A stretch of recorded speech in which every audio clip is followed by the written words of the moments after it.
మనం ఆయన మహిమపరచాలా. ఆయన కొరకు ఫలిస్తే మీరు ప్రభువును మహిమపరుస్తున్నారు.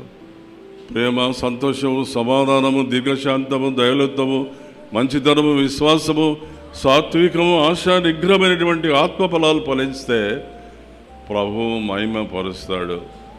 ఒక సహోదరి ఉమెన్స్ కన్వెన్షన్లో చెప్పిన మంచి మాట ఏంటంటే, నేను రాత్రి పడుకోక ముందు ఒక విషయాన్ని ఆలోచన చేస్తాను. అది ఏంటంటే, నేను ప్రభువును మహిమపరుస్తున్నానా, ప్రభునామానికి స్తోత్రం చెల్లిస్తున్నాను, ప్రభువును మహిమపరచాలా.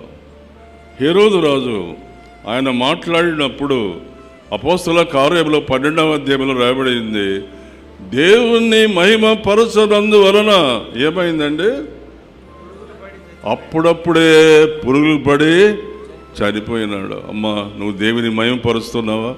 నీ జీవితం ద్వారా, నీ ప్రవర్తన ద్వారా. అదే లెబనోను యొక్క అనుభవం.